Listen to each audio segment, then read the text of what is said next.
sorry. It's me. This is take 2. I already made a video and it was long and kind of bleh. So I had so much fun making that one, I thought I'd make another one. I'm not feeling great today, so forgive me if I'm not very perky, but what better time to make you a video? I wanted to talk about relentlessness and faithfulness because you brought it up and it was so thought-provoking, and I appreciated what you had to say.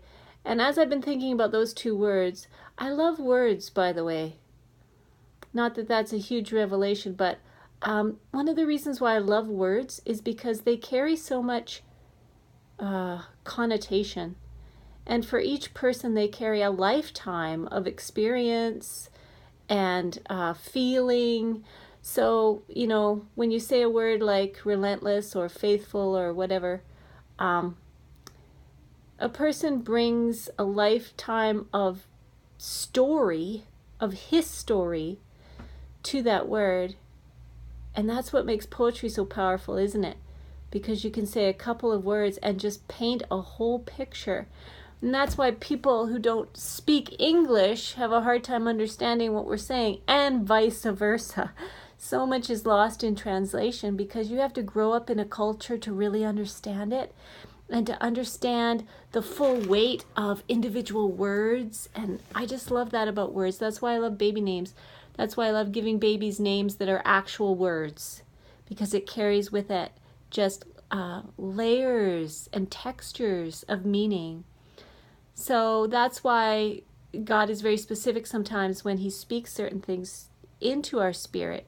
You know, when he gave you the word joy, that was a bit of a struggle for you, because that was a word that perhaps you didn't have a great relationship with.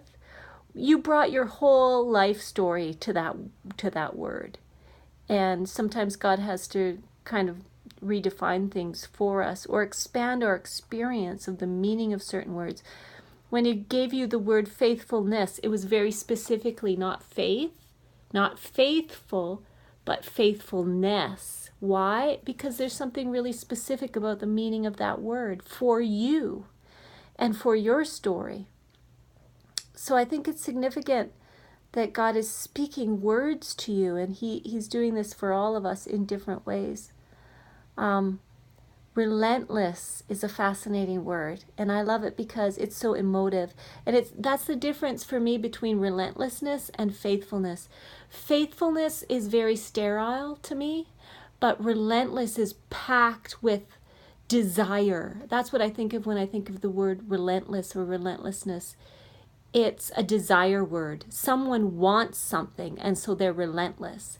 And that's so helpful for us when we think about God, because so much of the time we think of him as being sterile and distant and sort of, you know, it's this ancient idea that the physical world and our senses are bad, and anything spiritual and removed is good. That's where the idea of holiness as sort of germ-freeness comes from, whereas holiness is closer to an idea of wholeheartedness, passionate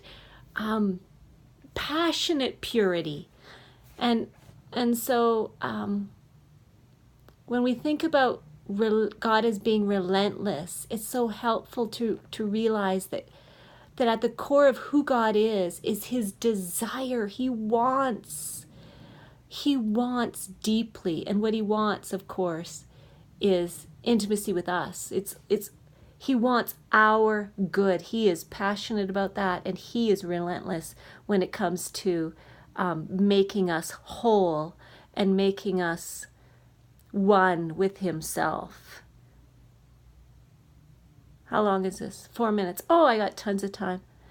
So, it makes me think of the description in Exodus where God is actually describing himself, and the first thing he says to Moses is, I am compassionate.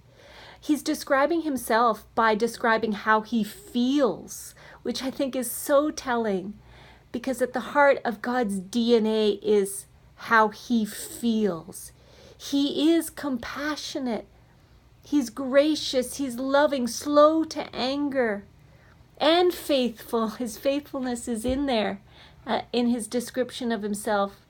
But isn't it telling that God at the very core is emotive? He's passionate. So it isn't heresy to describe God as relentless or even as reckless, dare I say it. That word has a certain connotation, and sometimes we get in trouble by using certain words to describe God, but the idea is that God is sold out. He is relentless in getting what he wants. And when what he wants is you, that's terrifying and liberating at the same time, because God is coming for you. And if you say yes to him, he will have you. Lock, stock, and barrel, one way or another. Nothing's going to stop him. Not even being tortured to death. In fact, he'll go there if that's what it takes. So anyway, 6 minutes, 6.5 minutes. I guess I better stop.